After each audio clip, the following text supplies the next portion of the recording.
Preview.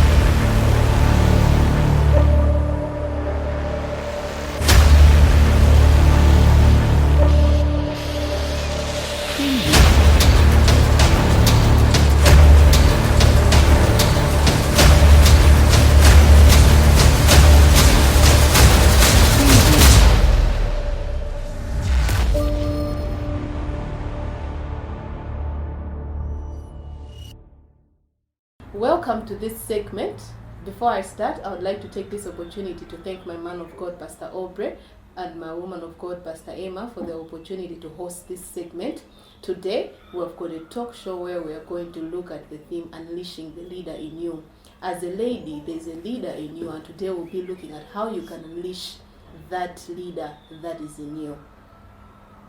My name is Pastor Victoria Daniel. I am the branch pastor for RFP Kasungu branch, and I am also one of the directors in RFP's executive committee. Our directorate looks at various things: strategic planning, risk research and development, compliance, monitoring and evaluation. I joined RFP back in 2009 when I was in my first year of college, and I've been with our man of God and our woman of God since 2009. My journey has been such that I have been consistently following the man of God, and that consistency has allowed that I should be given different opportunities to serve at different levels. I remember very well when I just joined, the first thing that I did was to start to attend the prayers that we used to have just before every service on Sunday. So that's how I got noticed. I would always be available to attend those prayers. Many times it would just be me and the man of God, maybe with one other person, and that was my journey towards the first opportunities that I was given to lead. I started to first lead in the prayer ministry as one of the members. I remember when I joined the prayer ministry, I had just one person in there who was my leader.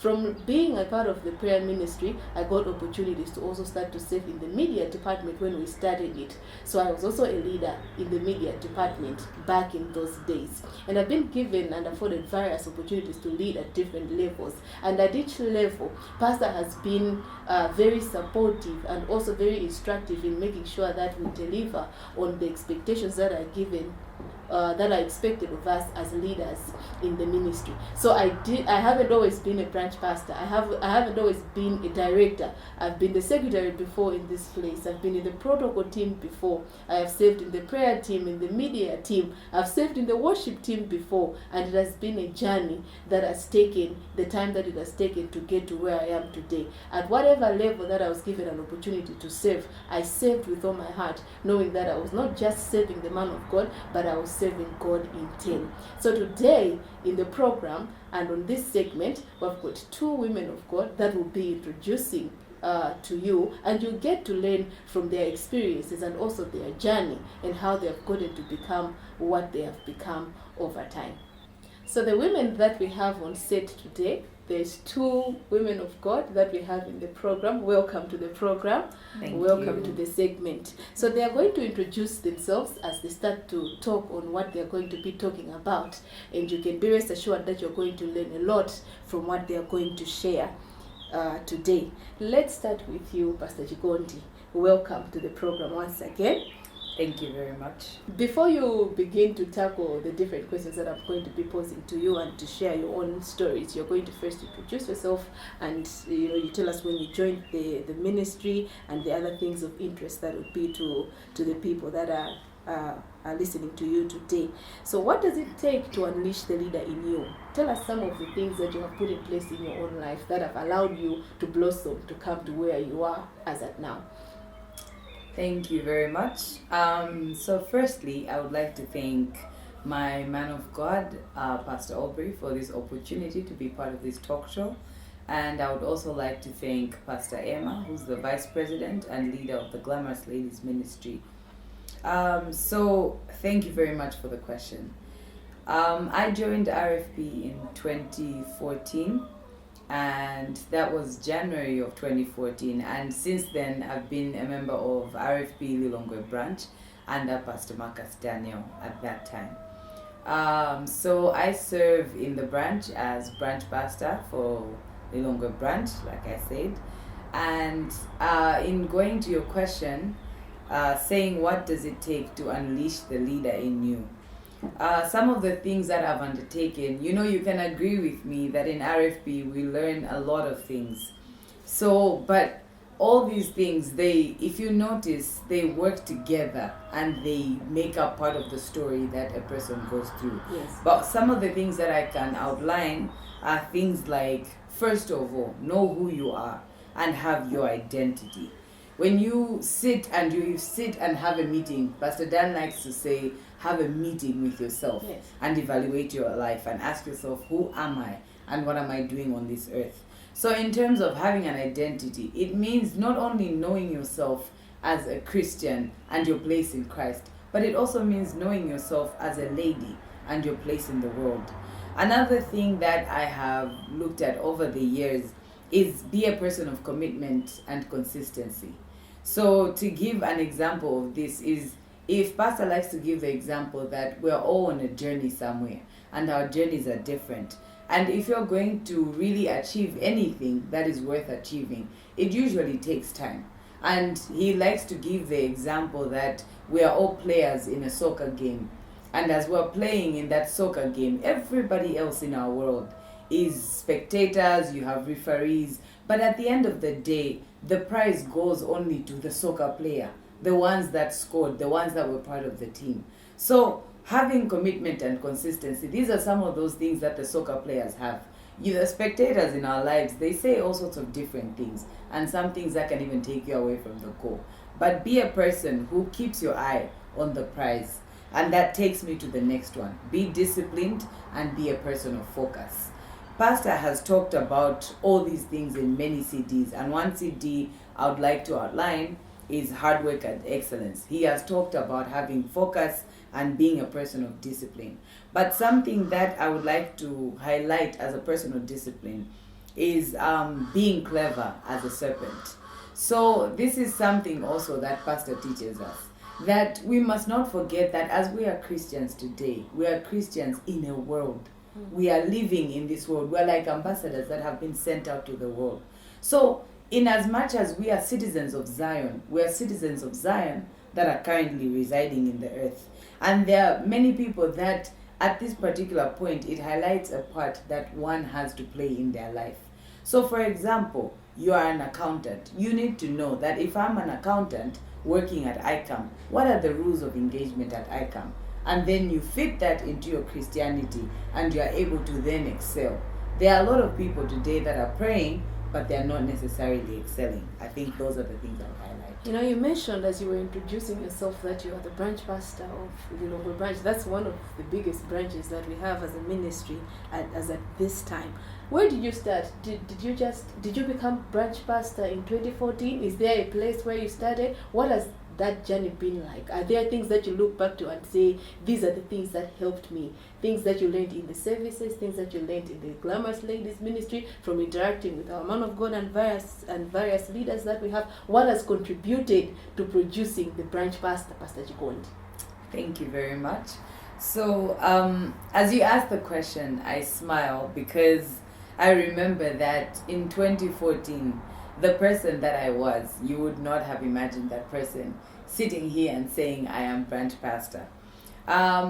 As you said at the beginning, you said that we have a leader in us. There are some people who believe that some leaders are born, but that is not so. Our man of God, Pastor Aubrey, has told us over and over again that we have a seed of greatness in us. Yes. All that one needs to do is make sure that seed is planted in the right place and it's given enough water, enough chance to grow and to flourish. So in my case, one of the mottos of Glamorous Ladies is that unless you arise, no one else will. No one will arise on your behalf. So, and the man of God also teaches us that most people like to sit and wait for the call of God, waiting for them to be called by God into ministry. And I can, in a sense, say that I was that kind of a person, waiting for God, an angel to appear in the night and tell me, you have been appointed to Lilongwe.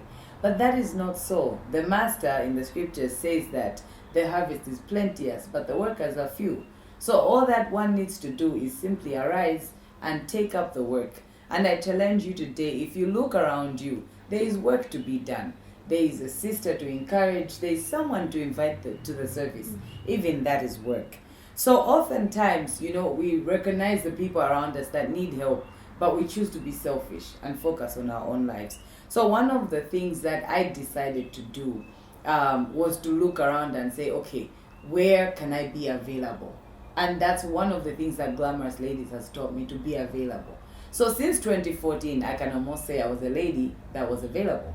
And so by being available, you find that as you are faithful, God entrusts you with more and more. So 2014, I remember I was just a member, like some of you may be today. And then 2015 came on, then I became a newcomer's shepherd.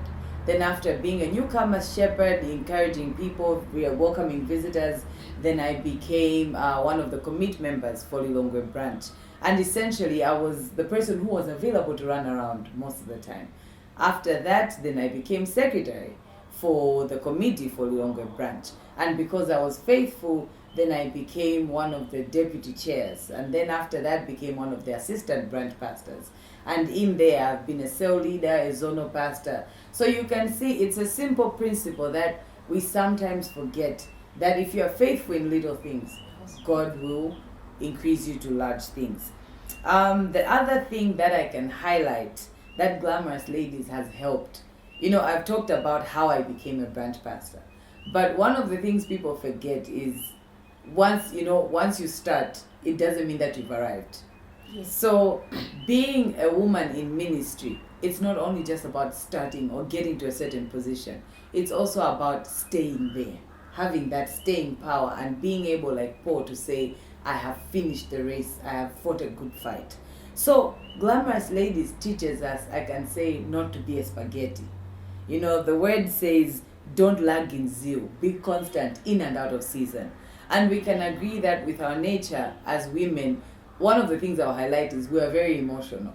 But Glamorous Ladies has helped me to see that those emotions, they're actually a bonus for service in the Master's house.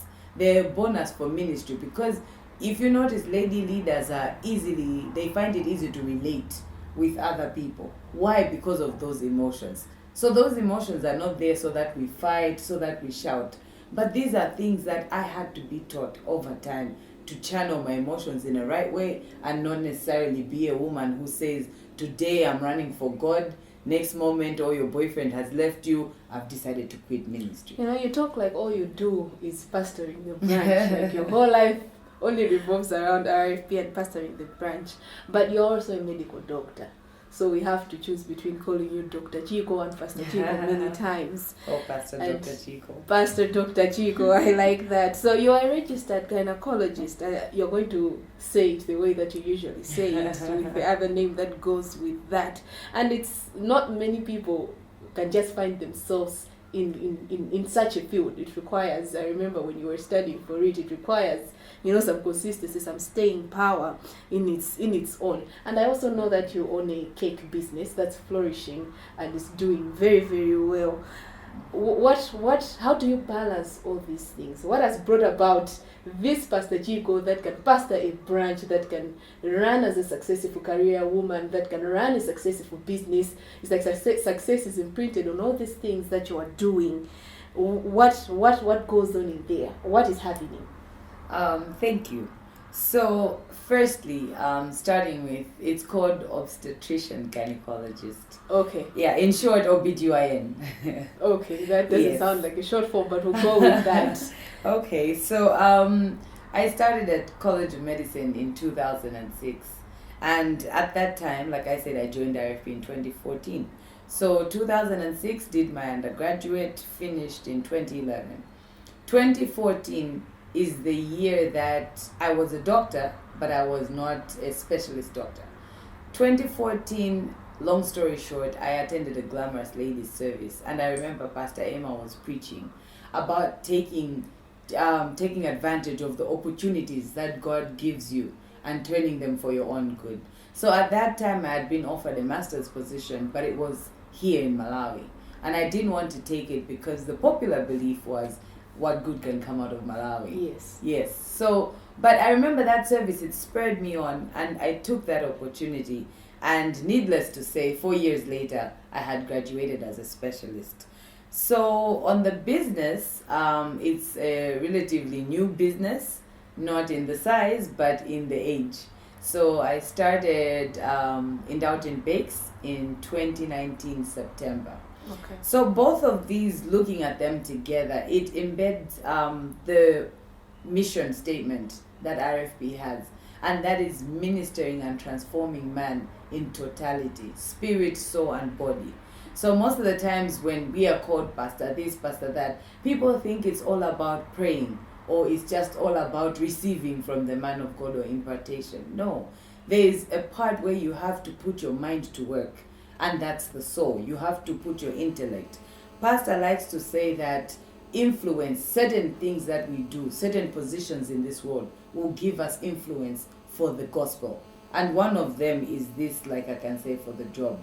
So academic excellence is also a part of this ministry, one of the main messages of this ministry. And, you know, Pastor likes to say that sometimes check your results to see if you are really following or if you are not really following. So academic excellence was something that had to come out. And on both of these, I can also say Pastor has been encouraging us towards business, to say that if one has to create wealth to be used for the gospel, or even to be used to transform their own life, it's not just about being a person who relies on salary, but you have to look around you and say, what are the opportunities I have? What are the gifts I have? So for me, baking was one of those. And I remember after confessing for years and years that whatever my hands touch to do, it will excel, I decided, oh wait, I do have baking. How come I've never really, put my hands to this to make it excel? And then to briefly explain both of these as well, it's just 3 principles that I've really learned in RFP all these years. Is that number 1, the issue of planting. Most of these things have been able to come out of my life and produce results in my life because I've been hearing the same constant message over these years, over a period of 5 years, which has given whatever seed was inside me time to come out, time to be able to flourish to a big tree that people can see. And then the other thing is, in Glamorous Ladies, in RFP as a whole, we are given mentors, people that can guide us, people that can speak into our lives. There is no verse in the Bible that says, go ye therefore and do medicine. No, but there will be people that speak in our lives and tell you, oh, what do you like? What are you good at? There is this application. Try and apply this. They help you pray. They can give you that daily guidance. And the last thing is, RFP and Glamorous Ladies especially has given me the right associations. That's something that is invaluable. They say, show me your 5 friends and I will show you your future. So in short, I think these are the things I can say. Wow, so much to learn from there. Just give us a rough picture from somebody might be there that bakes at home. Everybody just knows them as the good baker, the one that makes all the dessert in the house. Give us a picture. What is your business making for you, roughly, from when it started to where it is today? So that is, I like that question a lot. So before that, I just used to bake, like you said. Every family function, I used to bake. It did not take much, because the cost of production of a cake, I will tell you today, is between 5 and 10,000 kwacha. But when you look at the market value of a cake, because you also factor in the time cost, you can bring out a cake that you've put in 5,000 plus your time, and that cake you can sell it for 25,000. So in a month, because I also have a job, in a month when I say, for example, make 20 cakes that are medium size and I sell them for 30,000 kwacha each, that's about 600,000. And when you look at the job market in Malawi, that's maybe 3 salaries. That's true. Yes. Wow, that's amazing. Thank you so much for sharing with us. Thank you. Let's now talk to Pastor Martha. Welcome on set. Thank you very much. So you're going to introduce yourself. Tell us when you joined the ministry and what your journey has personally been. But just before you go there, you I remember chatting with you the other day, and you mentioned that your first service at RFP was actually a Glamorous Ladies service. I think it was the time in 2014, so Pastor Jacob was a few months old then when you first came to RFP. It was the launch of the Glamorous Ladies Conference, the Glamorous Ladies Ministry in Lilongwe, in our Lilongwe branch, and that was your first service. What has your journey been like? That being your first day, what has it been like, and what are some of the key things that you have learned over time to now the Pastor Martha that we know you to be now? All right. First of all, I would like to thank my man of God, Pastor Aubrey, and Pastor Emma, our woman of God, the president, also the vice president of RFP.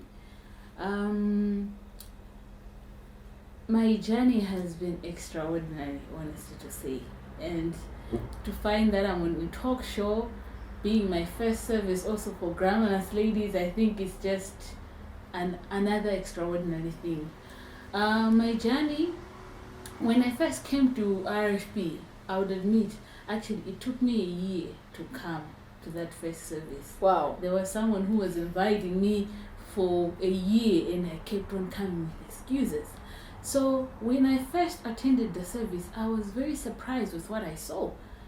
There were beautiful ladies who were speaking the word, the way they were going about things, and the excellence in itself, the way they were carrying themselves. It was something that I had not seen before.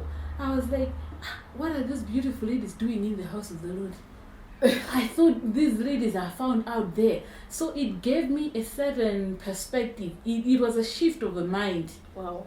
Suddenly. So in the first place, I was just coming to RFP only for Glamorous Lady service. Until a certain Glamorous Lady service, the first Glamorous Lady service in 2015, Pastor Aubrey gave me a word of knowledge. I don't even know if he remembers this. Wow. He gave me a word of knowledge while he was preaching. He told me that if only you can just give yourself to the word and the spirit. In that year, it was the year of the daughter of the word and the spirit. He told me that if you can only just give yourself to the word and the spirit, everything else in your life will be sorted. So when he just said that, I just decided that I'm staying. This is the place that I'm going to go at. So that was one of the principles that I gave myself. And that is what I have moved in even all these years. I think people wonder why when everything is happening, I'm always there. But it's because of that moment. If only you can give yourself to the word and the spirit, everything else is going to be sorted. Wow. What are some of the key things in your journey? You are also a lot of things. You know, when you both speak, it's like all you do is pastor branches in RFP. But you're also a branch pastor of one of our newest branches, actually. What are some of the key things that you have used or that have stood out for you in your journey? You know, it's just in 2020 when the Ponela branch was introduced, and that's a branch that was assigned for you to pastor. Have you always been a branch pastor? Did you have some qualifications already that, you know, maybe you came with a certain type of a CV, or there are some things that you have learned over time? Any practical experiences that you can point out to that have groomed you to be a woman that can take up such a role? Because not everybody can take up a role like you have taken to pastor a branch. That is very true. I think Pastor Jokondi and I, we have gone through a bit of similar things. I have also been in departments. Like I said, in the first place, when I came to RFP, I was just coming for the Glamorous Lady services. But then when I decided in 2015 to stick around, I availed myself. And I remember there was a group of us that pastor was training. And one of the principles, he was teaching us how to follow your man of God. And he said that follow your man of God wherever they are going. And like a child, I was just, soaking everything that he was saying. So when he said that, whenever he was going anywhere, maybe he's going to a certain church, I'll always go there. When he's going maybe to Chancellor College, I'll just avail myself. To me, it didn't even matter how am I going to get there, how are we coming back, what time are we coming back. I would just make myself available and attend and observe what he's doing and everything. And even on responsibilities, I just didn't start and become a branch pastor. No. Actually, in the first place, I started with being on the registration desk, because that time we were meeting at Baptist Media Center. Yes. So there was a morning church that was always in there. So I made sure that by 11 a.m. I am at the service, so that when the morning church is going out, I am there to help out clean the place. By 12 we are done and we are setting up. Until I was told, but then there is registration. You can also be what? You can also be helping on the registration. I started helping on the registration, and then they told me, no, we need an interpreter. You can go and interpret. And then that time when we had interpreters, and then I started interpreting. But then I still had a hunger.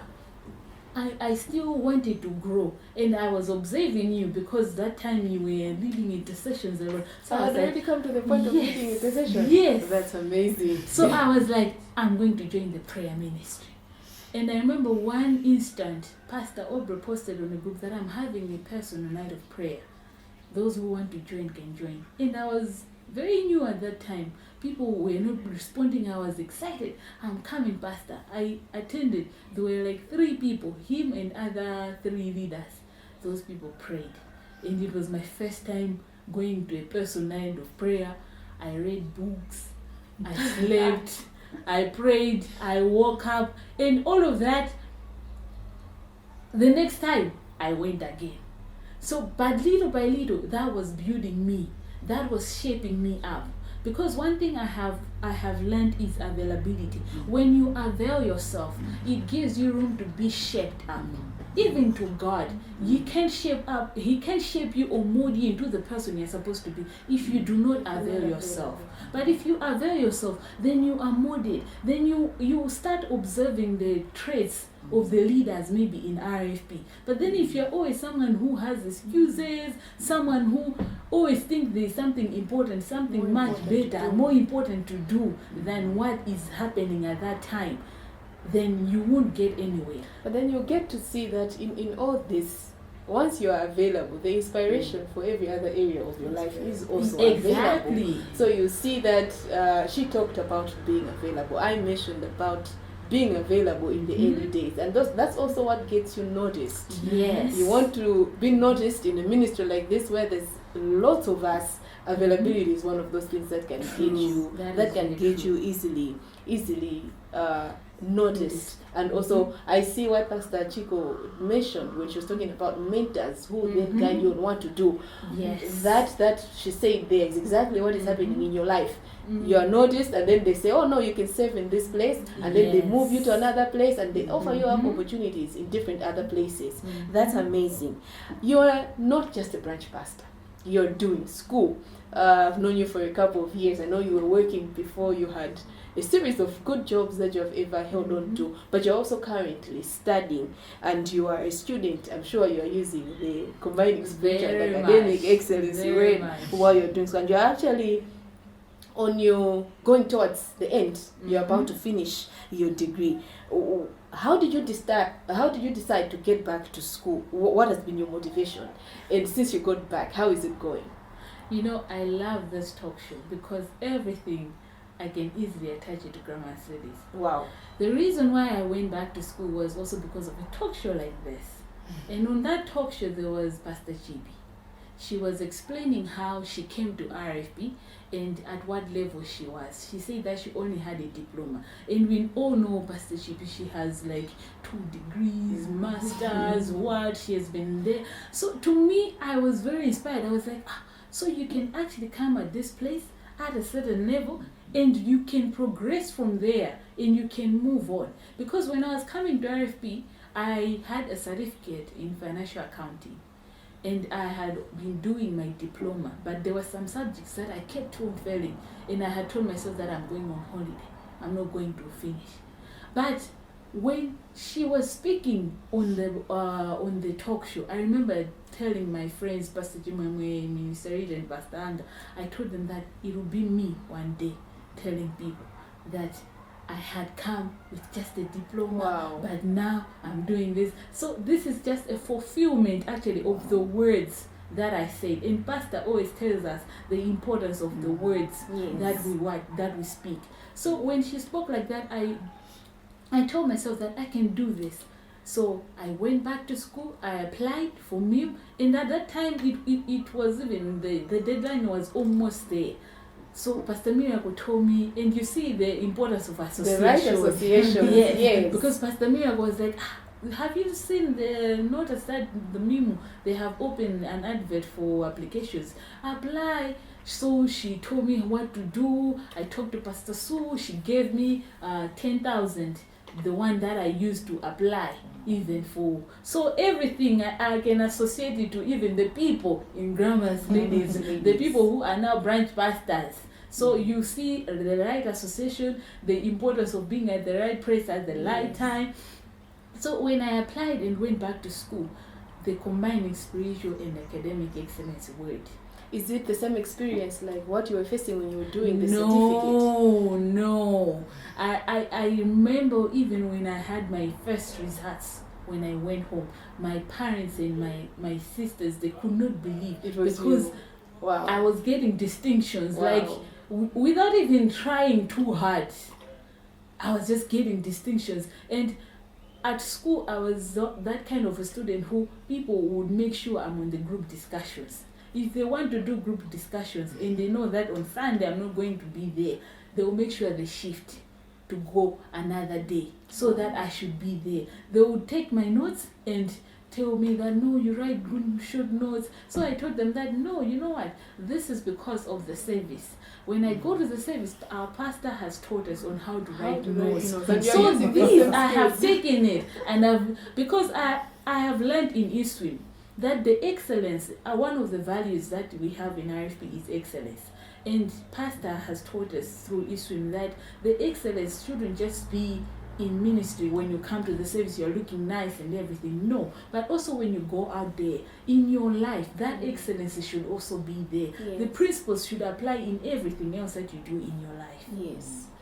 Well, you're also one of our music and arts ministers. And you recently, this year, released one of the theme songs, Breaking New Grounds. And you know, every time you release your music and we listen to it, it seems flawless, you know. It's so rich with the message of the gospel, with the message that we have here in the ministry.